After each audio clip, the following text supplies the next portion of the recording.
நீஃப்லி மாலையா நேயர்களுக்கு வணக்கம். நான் உங்கள் பத்திரிகையாளர் RS கார்த்திக். என் அருகில் சக்தி சரவணன். வணக்கம். நாங்கள் ரெண்டு பேரும் இன்னைக்கு இந்த வீடியோவில் விமர்சன விவாதம் பகுதியில் பார்க்க இருக்கிற படம் தாவூத். தாவூத்னா நமக்கு ஒரு பயம் வரும். ஆமாம், தாவூத்னானே நமக்கு மட்டும் இல்லை, இந்தியாவுக்கே ஒரு தண்ணி காட்டினவர். ஆனால் இன்னைக்கு வந்து எந்த தண்ணி தேசத்தில் இருக்காருன்னு தெரியல. ஆனால் இந்தியா அவருக்கு தண்ணி காட்டிடுச்சு அதுக்கப்புறம், இல்லைங்களா? அதுதான் இன்னைக்கு வரைக்கும் நம்ம தண்ணி காட்ட நினைச்சே தண்ணி காட்டிடும். ஆமா, ஏன்னா இந்திய கிட்ட யாரோ வாழாட்டு. அதுதான் உண்மை.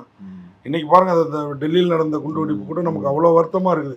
இதனால என்ன லாபம்? ஆமா, அதுதான் அந்த மாதிரி ஒரு சைக்கோங்க. இல்ல ஒரு தலைவர்களை குறி வச்சு பண்ணீங்கன்னா தலைவர் ஒரு ஓகே. பொதுமக்களை நீ கொள்றதுனால உனக்கு என்ன வந்துட போதோ, உங்க இடத்துலயே அவங்களுக்கு சில இதுல வந்து உடன்பாடு இருக்கலாம். அவங்கள போய் ஒரு அப்பாவி ஜனங்களை வந்து போய் கொள்றதுங்கிறது எத்தனை பேர் ஒரு அரசாங்கத்தை கூட நேரடி மோதுறது வேற, பொதுமக்களை போய் மோதுறதுங்கிறது அதுதான் தீவிரவாதம். தீவிரவாதம் அதுதான் தீவிரவாதம். இந்த படத்துக்கு அந்த தீவிரவாதத்தால பாதிப்பு. தாவூத்னு பேர் வச்சாங்கல்ல, கோயம்புத்தூர் ஏரியாவில் ரிலீஸ் பண்ண உள்ளேயும் பார்த்தீங்களா ஏகப்பட்ட பிரச்சனை போயிட்டு இருக்கு. பார்த்தீங்கன்னா தலைவர் மறைவா இருக்காரு, இன்னைக்கு தேடப்படும் குற்றவாளி. அதுக்கப்புறம் பார்த்தீங்கன்னா இந்தியா விட்டு ஓடினவர். என்னோட கேள்வி, இந்தியாவில் ரிலீஸ் பண்ண முடியல, தமிழ்நாட்டில் ரிலீஸ் பண்ண முடியல, கொடுமை போகுது. தமிழ்நாட்டில் கோயம்புத்தூரில் ரிலீஸ் பண்ண முடியலையா பேசிட்டு இருக்காங்க. சார் நாங்கள் இதை வந்து சென்சார் சர்டிஃபிகேட் வாங்கிட்டு வந்துட்டோம், தாவூத்துங்கிற பேரில் என்ன சார், அது கூட தாவூத் அப்படின்னு அவர் ஃபுல் அப்படி போடல சார். தாவூத்னா இந்த என்னோட இதுக்கு இது கடத்தல் சப்ஜெக்ட், டான் பேரு தாவூத்னு வச்சிருக்கேன் சார் அப்படின்றாரு. கடைசி வரைக்கும் யாருனே காமிக்க மாட்டாங்க. கடைசி ஒரு சீன் வருவாரு, அது பாக்குறதுக்கு விஜய் சேதுபதி மாதிரியா இருக்கும். நான் கூட கேட்டேன், ஏன்னா இதுல நடிச்சிருக்க லிங்கா வந்து விஜய் சேதுபதிக்கு நண்பர், ரொம்ப நெருக்கமான நண்பர்.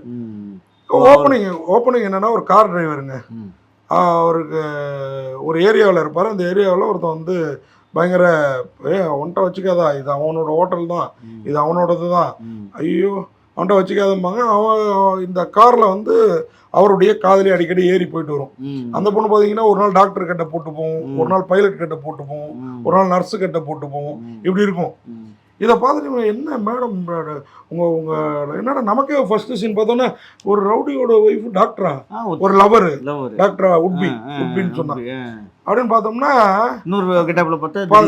அவருக்கு அந்த மாதிரிலாம் இருந்தால் தான் ரவுடி வந்து ஒரு ரசனையாளர் இருந்தால் தான் அவருக்கு வந்து மூடு வருங்கிற மாதிரி ஒரு சீன் வரும். இப்போ நம்ம பார்த்துக்கிட்டே இருப்போம். பார்த்தா லிங்கா என்னடா கார் ஓட்டிகிட்டே இருக்காரு. அவரை அந்த ரவுடி கேரக்டர் நடிக்கிற ஒரு சாதாரண ஆள், நம்ம இப்போ நிறைய படத்தில் பார்த்துருப்போம். இவருக்கு இவ்வளோ இம்பார்ட்டன்ட் இருக்குது, இவருக்கு இருக்கு அப்படின்னு பார்த்தோம்னா, இன்ட்ரோலுக்கு அப்புறம் கதாங்க ஒரு பெரிய டான்ட்டா அவர் வேலை பார்ப்பாரு. அவர் அபிஷேக், நம்ம நிறைய படத்தில் அவரும் விஜய் சேதுபதி லுக்கில் தான் இருப்பாரு. அவர்கிட்ட வேலை பார்ப்பாருல, அவர் சொல்றதுதான்.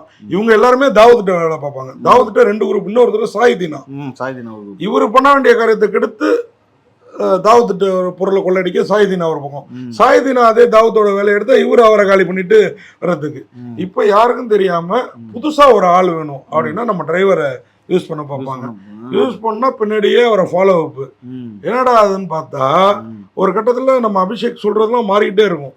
என்னடான்னு பார்த்தா டிரைவர் மட்டும்தானாங்கிறது அங்க வைக்கிறாங்க ட்விஸ்ட். அதுக்கப்புறம் கதை பயங்கர சூடு பிடிக்குது. என்னடா இவ்வளவு பெரிய லிங்கா வந்து சும்மா போட்டிருக்காங்க. அதோட இன்னொரு போலீஸ் கேரக்டர் வருவார். அவரு நிறைய படங்கள் ஹீரோவா நடிச்சு நான் பார்த்துருக்கிறேன். அந்த டேனி கேரக்டர்ல சாரா ஆச்சர், அவர் தான் அந்த அவருக்கு தான் அந்த ஜோடிலாம் இருக்குது. நான் கூட அந்த ஜோடியும் லிங்கா தூக்குவார்னு நினைச்சேன். அதெல்லாம் இல்லை. ஆனா அந்த ஜோடியை இன்ட்ரோவுக்கு அப்புறம் காணும், வெறும் ஆம்பளைங்களா இருக்காங்க. அதுதான் நமக்கு கொஞ்சம் வருத்தம். லிங்கா அவர் தான் அந்த தம்பிதுரை கேரக்டர். டான்னா டிரைவரா இருந்து டானா மாறுறாரு. எப்படி மாறுறாரு? சாரா ஆச்சர் அவங்க தான் டேனிங்கிற கேரக்டர்ல ஹீரோயினா வராங்க. ஆனா இவருக்கு ஜோடி கிடையாது. யாருக்கு தெரியுமா? அந்த ஜானின்ற கேரக்டருக்கு சரத் ரவி தான் அந்த ஜானிங்கிற கேரக்டர் அருமையா நடிச்சிருக்காப்ல. அவருக்கு என்னடா இவ்வளவு இம்பார்ட்டன்ட் லிங்காவத்துக்கு தாண்டி அப்படின்னு பாத்தீங்கன்னா அதான் கதை வேற லெவல்ல இருக்குது. இதுல வந்து இந்த டேனி சாரா ஆச்சர் வந்து டேனி கதாபாத்திரத்துல கதாநாயகி இந்த படத்துல அறிமுகம் மாறாங்க, வேற லெவல்ல இருக்காங்க. அதே மாதிரி திலீபன் அந்த பாய்சன்ங்கிற ஒரு கேரக்டர்ல வர்றாப்புல திலீபன். அதே மாதிரி ராதா ரவி போலீஸ் கமிஷனரா வராரு. அவர் வராரு தேய்க்கிறாரு அப்படின்னு சொல்ல முடியாது, உட்காந்த இடத்துல வேற லெவல் நடிப்பு கொடுக்குறாரு. ஓகேங்களா? சாயிதீனா அது மாதிரி மூர்த்தி கேரக்டர்ல உண்மையாவே சாயிதீனா வந்து இந்த அபிஷேக்கு ஆப்போசிட்டா அவ்வளவு அப்புறம் விசாகம், அதுதான் அபிஷேக் கேரக்டர். மிரட்டலான ரவுடியா இருக்காங்க. 2 பக்கம் ஆப்போசிட். ஆமா, 2 பேரும் ஆப்போசிட். 2 பேருமே தாவத்தோட ஆட்கள் தான். ஆனா அவங்களுக்குள்ளார ஆகாது. இவரு தாவத் அசைன்மெண்ட் செஞ்சா அவரு கட்டைய போடுவாரு, அவரு தாவத் அசைன்மெண்ட் செஞ்சா இவரு கட்டைய போடுவாரு. அந்த மாதிரி ஒரு கதைன்னு வச்சுக்கோங்களேன். அதே மாதிரி சாரா தாங்க படத்துல comedy. Double meaning triple meaning பிச்சு படம் எடுத்து போடுறாப்புல.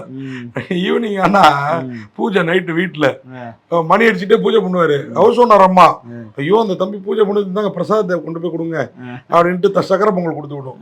அவர் எடுத்து வச்சுட்டு, அப்பா வாழை இலையை போட்டு தேங்காவை உடைச்சி வாழைப்பழத்தை வச்சு சிக்கன்ல பத்திய சொருவி சாமிக்கு படைக்கிறேன்னு சொல்லிட்டு சரக்குக்கு படைச்சிட்டு இருப்பாரு. சரக்கு எடுத்து கடைசியா குடிப்பாரு. கேட்பாரு ஒரு கேள்வி, நீங்க சாமியை கும்பிடுறீங்க, அது நீங்க அது சொல்றபடி நீங்க நடக்கிறீங்களா? அது உங்கள்ட்ட ஏதாவது சொல்லுதா? எதுவும் இல்ல. ஆனா நான் சரக்கு அடிக்கிறேன், அது சொல்றபடி நான் நடக்கிறேன். அப்ப எதிரா உண்மையான சாமியும் பாருங்க. நம்மளே ஒரு நிமிஷம் மிரண்டு போயிடுவோம். சாரா செம. இந்த மாதிரி நிறைய சீன்ஸ் படத்துல இருக்குது. அதுதான் இந்த படத்தோட ஹைலைட். அதே மாதிரி சரத் ரவி அந்த ஜானி கேரக்டரா வந்து போறாரு. வையாபுரி அதே மாதிரி ஒரு முக்கியமான ரோல். அர்ஜய் அரவிந்த்ங்கிற ஒரு கேரக்டர்ல வர்றாரு. அபிஷேக் நான் ஏற்கனவே சொல்லிட்டேன் விசாகம் கேரக்டர்ல. இது இல்லாம ஆனந்த் நாக் தான் அந்த போலீஸ் ஆபீசர். அவர் நிறைய படம் ஹீரோவா நடிச்சிருக்காரு, நமக்கு தெரியும். அதுக்கப்புறம் ஜெயக்குமார், சேரன் ராஜ் ஒரு வண்டிக்கு ஃபைனான்ஸ் அந்த வண்டிக்கு கொடுத்துட்டு அடிக்கடி ஒரு ஓங்கி அரைஞ்சு மிரட்டிட்டு இருப்பாங்க. யாரு? லிங்காவா, கார் டிரைவர். அந்த பொண்ணுக்கு ஒரு ட்ரிப் அடைஞ்சிருவாரு. ஆனாலும் அவர் சொல்லுவாரு. அதனாலதான் அவருக்கு ஒரு பண தேவை இருக்கும். அதுக்காக தான் அவர் இந்த தொழில இறங்குற மாதிரி காட்டுவாங்க. சரவணன் சீலன் அவர் ஒரு கேரக்டர். இப்படி படத்துல நடிச்ச எல்லாருமே சிறப்பா பண்ணிருக்காங்க. ஆமா, நீங்க எதிர்பார்க்காத ஒரு சஸ்பென்ஸ், ஒரு ட்விஸ்ட் எல்லாமே படத்துல இருக்குது. சரத் வளையாபதி அவரோட ஒளிப்பதிவு பக்காவா இருக்கு. இந்த நார்த் மெட்ராஸ்ல இந்த மாதிரி கடத்தலுக்கு பண்றவங்க போறவங்க மற்றும் பிராண்டன் சுஷாந்த் 2 பேர் ஒளிப்பதிவு. சரத் வளையாபதி, பிராண்டன் சுஷாந்த். இது இல்லாம ராகேஷ் அம்பிகாபதி தான் மியூசிக். வேற லெவல்ல சார். அருண் பாரதியோட பாடல்களும் அருமையா இருக்குது. Arun Bharathi very nice. Editing RK Srinath, கலை ஜெய்முருகன், நடனம் ஸ்ரீஹரிஷ். எப்படி சொல்லிட்டே போகலாம். இந்த படத்தை டேர்ம் ப்ரொடக்ஷன் பேனர்ல ஹவுஸ் எஸ் உமா மகேஸ்வரி தயாரிச்சிருக்காங்க. இந்த படத்தை கதை, திரைக்கதை, வசனம் எல்லாம் எழுதி இயக்குனர் அறிமுகமாக்கிறாரு பிரசாந்த் ராமன். ஆமா, இதுல என்னடா வாழ்க்கை அப்படின்ற ஒரு பாட்டு அருண் பாரதி எழுந்தது, பிரகாஷ்குமார் பாடி இருக்கிறாரு. வேற லெவல். தாவூத் நிச்சயமா ஒர்த் அப்படின்றத சொல்லி கொடுத்த காசுக்கு ஒர்த்துன்னு சொல்லி விடைபெறேன். நன்றி, வணக்கம். இந்த வீடியோ உங்களுக்கு பிடிச்சிருந்தா லைக் பண்ணுங்க, கமெண்ட் பண்ணுங்க, ஷேர் பண்ணுங்க, சப்ஸ்கிரைப் பண்ணுங்க.